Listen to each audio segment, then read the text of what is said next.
रहमान अस्सलाम वालेकुम व्यूअर्स। पंजाबी कहानियां तुहानूं खुश आमदीद आखने आ।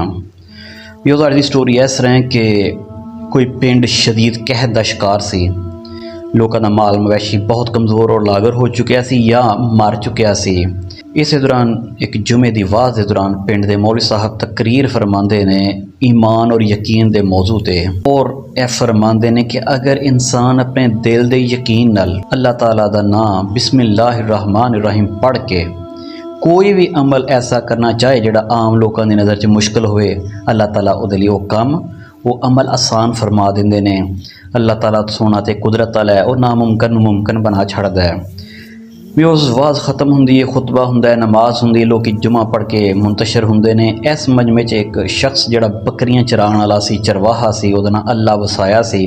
उन्होंने पता नहीं इस तकरीर च की मतलब नज़र आंदा है, वो इस तकरीर का की तर्जमा कढ़दा है। वो घर पहुँचता है, बकरियां एदियां भी लागर पसलियां पखियां बाहर निकलियां हुई, उन्होंने खोलता है, वाड़ चो कढ़ के हाँक के दरिया के किनारे पहुँच जाता है तो जोर दी आवाज़ बिस्मिल्लाहिर्रहमानिर्रहीम पढ़ के दरिया च पैर पा देंदा है। बकरियां नूं हाँकदा हाँकदा दरिया के उत्तों दी लंघ के दरिया पार कर जाता है। अगे वेखदा है कि हर शै दी कसरत ही कसरत, घाह ही घाह, शाखां ही झाड़ियां ही झाड़ियां, दरखत दे उत्ते पत्ते ही पत्ते। उत्थे जाके ते एहदा भी दिल बाग बाग ते एहदे माल रेवड़ दा भी दिल बाग बाग जनाब। उत्थे रज के बकरियां चारदा, बकरियां हर एक दुनिया भुखियां तो रजदियां ने। शाम पैन तो पहले जनाब उन्होंने वापस हाँकदा, उस तरह बिस्मिल्लाहिर्रहमानिर्रहीम पढ़दा दरिया पार करके पिंड। व्यूअर्स ਇਹਦਾ ਹੁਣ रोज़ ਦਾ ਇਹੀ ਤਰੀਕਾਕਾਰ ਹੋ ਜਾਂਦਾ। सुबह जाना करना इन्हें उत्थे बिस्मिल्लाहिर्रहमानिर्रहीम पढ़ना करना, उत्थे पिंड तो उत्थे चरागाह च छड्डना करना, शाम नूं जाना तो वापस लेना करना। दिन ब दिन वेखना लोगों ने कि ये माल ने तो दूजे माल रले ही ना, एडा तगड़ा एडा फिट गया माल, ਇਹਦਾ मजबूत और ताकतवर और मोटा हो गया, फरबा हो गया। वो लोगों ने कहा कि अल्लाह वसाया, उसका नाम से अल्लाह वसाया, अल्लाह वसाया तेरा माल जड़ा माशाअल्लाह अल्लाह ताला ने कितनी सोहनी बरकत की हुई है।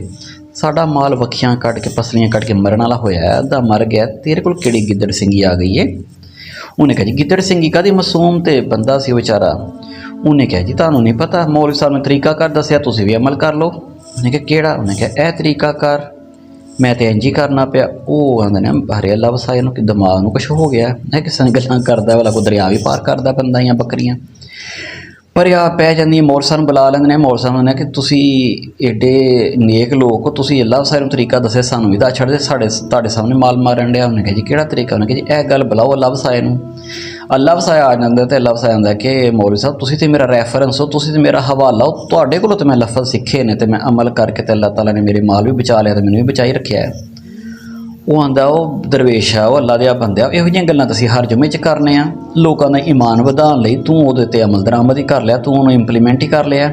हुण परिया एतबार ना करी चौधरी के, ना ना मौलवी साहब सानूं भी तरबीयत देनी, तुसीं जिस तरह इहदी तरबीयत कीती असीं माल भुक्खा नहीं मारना। हुण मौलवी बेचारा दिलों परेशान कि मैं किहड़ी इहदी तरबीयत कीती है।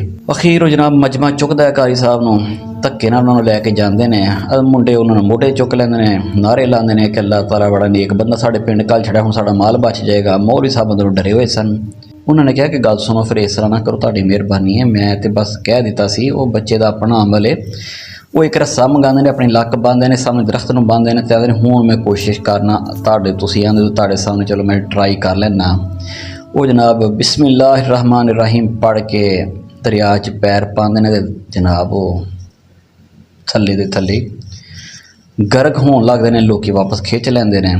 अल्लाह वसाया हैरान परेशान होंदा कि मौलवी ने तो मैनू समझाया तो मैनू सिखाया, ये तकरीर तो मैं रोशनी लई है।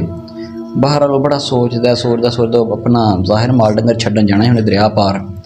वो बिस्मिल्लाहिर्रहमानिर्रहीम पढ़दा, लोगों सामने बकरियां छड्डन दा पार वापस आंदे तो सीधा आंदा मौलवी साहब को। मौलवी साहब आंदा मौलवी साहब मैनू पता लग गया तुहाडे नाल जिहड़ा मसला होया, जिहड़ा हादसा होया वा। ने की होया अल्लाह वसाए, मैनू तो दस, मैनू तो समझ को नहीं आन डई। वो आंदा मौलवी साहब तुहाडी बिस्मिल्ला दी बरकत जिहड़ी सी ना, उन्होंने इस रस्से ने खा लिया, जिहड़ा तुसीं अपने लक बन के ते दरख्त नाल बन लिया सी।